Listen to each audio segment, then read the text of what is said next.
So today I'm here with my mom. Introduce yourself, Mom. Hi, my name is Gur and I'm Paige's mom. So today I'm going to be asking you questions about your emerging adulthood, or in other words, how it was like for you to grow up. Okay? So let's start with some icebreakers. What was the very first thing you did with your first real paycheck in your 20s? I got my first paycheck when I was 16. I don't remember, but of course, it's always buying something that you have always wanted and doing something little with it, like pumping gas and going to San Francisco or something like that. Was gas cheaper back then? Yes, it was like, I think $2 per gallon. What car were you driving? I was driving my brother's car. We were sharing a car. I think it was a 97 Toyota Corolla. The next question is, if you could show me a photo of yourself at 20, what would you be wearing and what was the cool thing to be doing back then? I was wearing what you guys call Y2K, with the thin eyebrows, and a cool thing.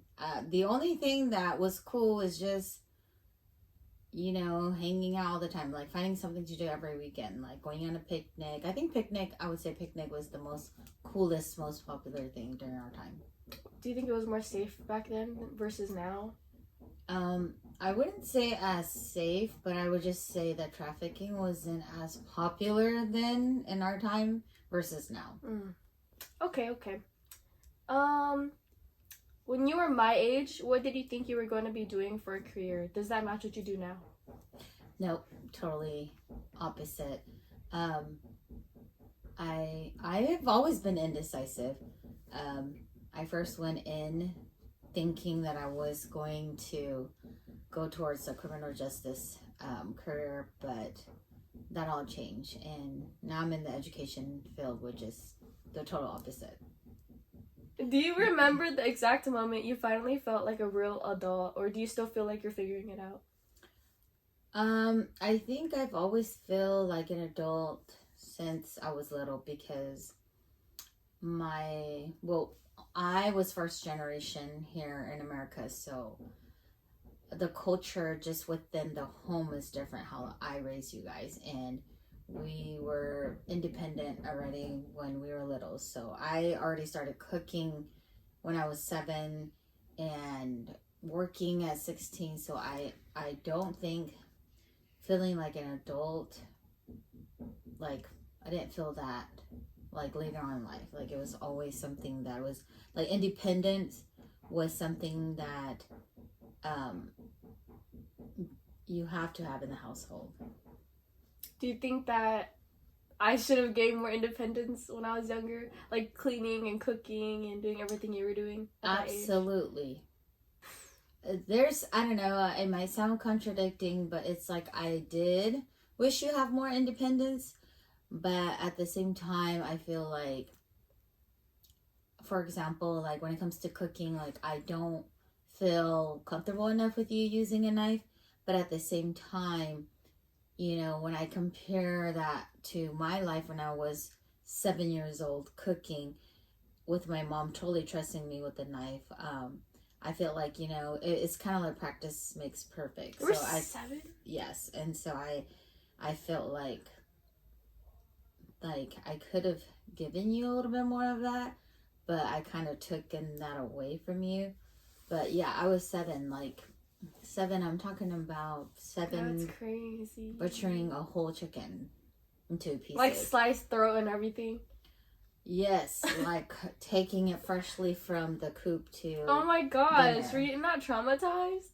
No, because I was used to it, because that's how I grew up. Okay, well, how does it make you feel that like nowadays we have things like DoorDash or like the McDonald's app where we can just scan points? I think that's my concern, is with all of that, what will you guys do? Like financially, mentally, physically. So, I mean, I get it. Everybody wants everything easier, but yeah, that's just my concern. Like just the little simple life management skills, like it's not there anymore for you guys' generation. Yeah, I definitely agree with you. Our next question is, how old were you when you paid all your own bills? Was that normal for your friends too at that time? Yeah, it was pretty normal when I was 16, and then I got my, well, I would say like maybe after a year of working, and then I bought my own car. But if we're talking about like bills, including like rent, living on my own, I was 21 at that time. And, you know, I don't know if it had anything to do with um, COLA or how the way life expense is, but Cola. even though I only had like, I was making $6 something when I was 16, like, What? you know, That's crazy. I was able to pay bills. Was that a lot of money back then? I mean, because everything was still cheap. Like I said, you know, gas was only like $2 a gallon, so everything was affordable. Or how do you feel now that kids are getting like $20 an hour working for fast food? I mean, as expensive as everything is right now, I think it's pretty much the same, because in the future, your kids are probably going to be making $60 an hour. Woo. And you can explain, like, well, when I was your age, I was only making $20 an hour. So that only means that everything around you is going to go up too. Yeah, exactly. Especially in the state of California. Whew, that's crazy. Okay. By age of 25, had you finished school, started a career, or started a family? Did you feel behind or ahead of everybody else? To be honest, I felt behind at 25, because at 25, I had my second child. And then I was still going to community college, just taking like one class per semester because I was working full time. At that moment in time, I did feel that I was behind. Not behind all of my friends, but one of my best friend that I did look up to. But to answer the question, yes, I did feel at 25 my life was a little bit behind. So do you think that if you or any of your friends at that time had the same resources that we do now, like contraceptives, do you think that less of you guys would have chosen to have families earlier on? I wouldn't say so, because like I said, it kind of goes back to like the culture where it's like, you know, go to, like, at that time, like, college wasn't as important, you know, it was just all like, as long as you have your high school diploma. And then during our time, high school diploma was like kind of like. How do you feel that pregnancy overall in women now has gone down?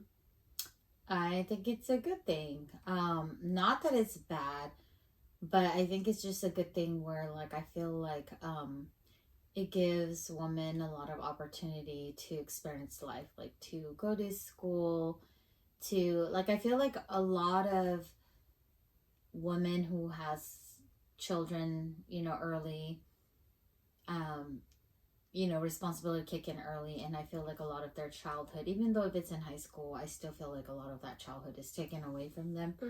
So I feel like with the rate being lower, it's an awesome thing, because then they can have that full experience of life, you know, their whole childhood, everything. Even going to school, not having so much like responsibility, because having kids is hard. I totally agree with that. Entry level. And so people didn't really care much about getting their degrees, but now more and more people are getting their degrees, so it's a competition out there. So I feel like because we were born and raised to have that kind of mindset, I don't think that, you know, it wasn't because we didn't have resources why we made the choices that we did. You think it's like a traditional thing? Yeah, absolutely. Because, you know, in my mom's tradition back in her country, it's like, if you reach your 20s and you're still single, then most likely you're gonna be single for the rest of your life, because then they feel like 20s are too old. Okay, thank you for that one. Did you feel any pressure to settle down by a certain age, and where did that pressure come from? No, I didn't feel any pressure at all. Me settling down was a choice. Like, as in getting married and having kids and Mhm. at such a young age. Yeah, when I think about it, yes, I was very young, but during that time, I felt like I was independent enough. Like, I felt like, um, I don't know, like, I just felt like I was very independent compared to, like, now that I have kids and I look at you guys and I'm like, gosh, 21 is so young. Mm-hmm. It was young, Mom. It was. Okay, thank you. Our next question is, did you feel you had time to explore your identity, or did you have to jump straight into responsibilities? I would say half and half. Um, I was also trying to find my identity as well as jumping into responsibilities because my mom did have 12 of us. So it was like you're learning to find your identity, and then you also have responsibilities that you have to help out with and take care of. And I feel like that was me throughout my whole um, life until adulthood. How does it make you feel knowing that, like, my generation has, like, a lot of resources for finding yourself, or like support groups, like, let's say sexuality support groups at school or even online, now that we have the internet and social media? How does that make you feel that we have more opportunities for that? I actually think it's a good thing. I think it's great because I feel like you guys have more exposure, opportunities, and knowledge from all of these resources. And I think that these resources are also awesome versus during like our time. Like, for example, when I was in elementary, we would just go to the library and get encyclopedia books and then do our research. We didn't have internet access like you guys. So I feel like, you know, all of these resources are actually a good thing. Yes. Okay, thank you for that. So how did you communicate and find jobs without the internet or smartphones? Do you think that made things simpler or harder? Um, I don't think it's any harder. I think it's just the same, but just that the paper process is easier.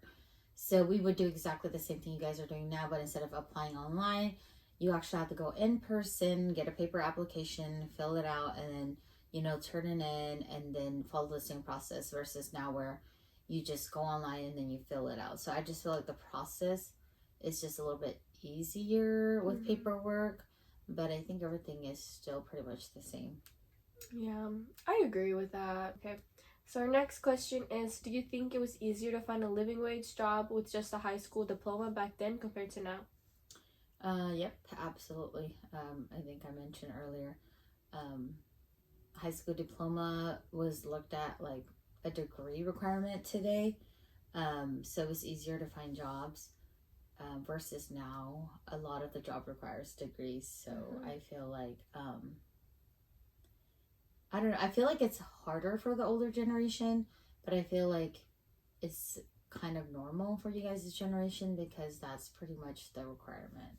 Normal as in like going into work after high school, or? No, like going to like it's like wanting um to have like a plan after high school, like and then more of your generation are more interested in going to college versus like my generation where like school's not really for everybody, and then it's just most likely either you go to college and be somebody or just work and support your family. But I feel like with your generation, everybody looks forward to going to college, which is a good thing. Okay, and then my last question for you today is, if you could navigate your 20s in today's world, what is one thing you'd be excited about and one thing that would scare you? You mean kind of like if I can turn back the time into my 20s? I think if I can turn back. Well, like if it was in today's world instead. Like if you could be 20 right now. Oh, absolutely. I mean, of course, I would take off with my education opportunities. I would redo, and maybe I don't know. I feel like I had a lot of missed opportunities. Like missed opportunities of like vacationing at that time, you know, versus now where like I vacation a little bit later in my years. But I feel like if I can go back, maybe I would fully invest in education and kind of like be where I am now earlier, if that makes sense. Mm-hmm. So you're excited to like reach out for new opportunities that you didn't take back then? Right. Okay. So what would like scare you now though if you were 20 years old in this generation? I don't know. There's a lot of things that. What name like the I'm first one going that to comes fail. to your head? It's always safety. Like that's just how my mindset is. Like, you know, always making sure that like, okay, if I'm walking down the street, am I going to be safe? Mm-hmm. If I'm Ubering, am I going to be safe? You know, just safety in general. I mean, I'm pretty sure that's probably like something people are scared throughout all generations, but I just feel like that's just the first thing that pops up in my head. Okay. I totally agree with that, and I'm so glad you came and decided to sit down and have this interview with me. So thank you for your time. Of course.